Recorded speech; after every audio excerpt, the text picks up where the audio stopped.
Mm. Hello.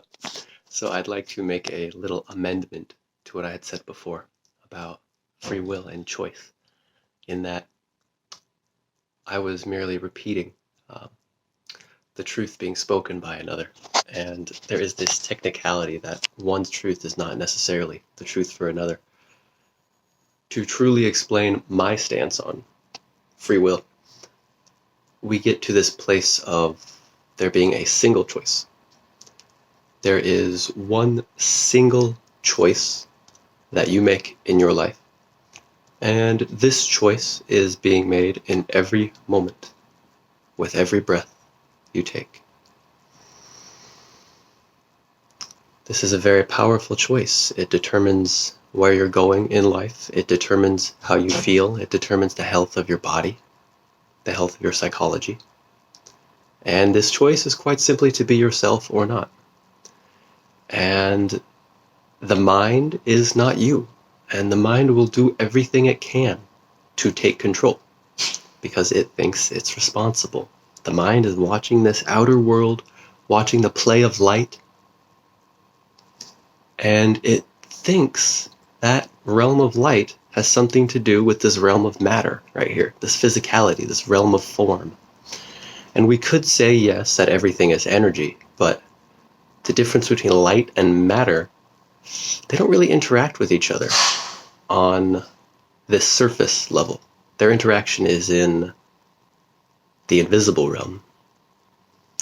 And getting in touch with that juxtaposition gives us freedom.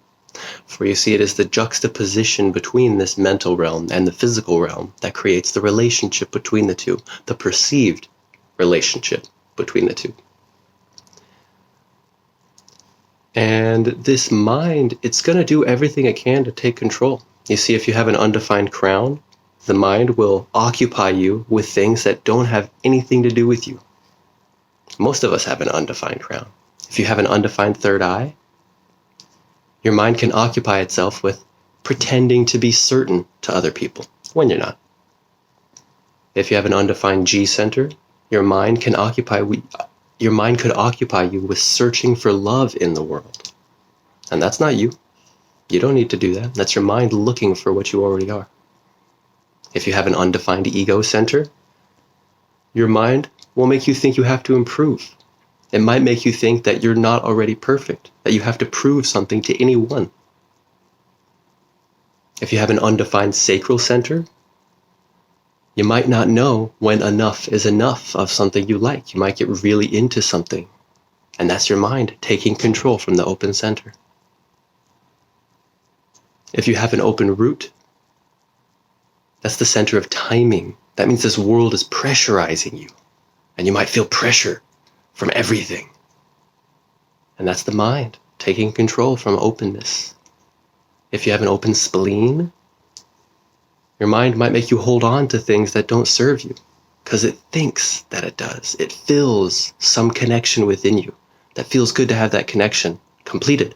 But in totality, that situation or experience is bad for you. But since your spleen is undefined and your mind has filled that space, it's holding on for dear life. And last but not least, if you have an undefined emotional center, oh my gosh, I have no idea what that's like, because I have a defined emotional center with a very powerful 1949 and a 4037 double channel going on in there. Very powerful mystical forces going through my emotions. I basically just surrender to my emotions. I can do nothing unless emotions say so. That's, as far as I'm concerned, what's going on there. So if you have an undefined emotional center, I imagine you're picking up the emotions of other people, and you've got to deal with that from your mind because it thinks it's responsible. It's really quite bizarre. It's quite wild.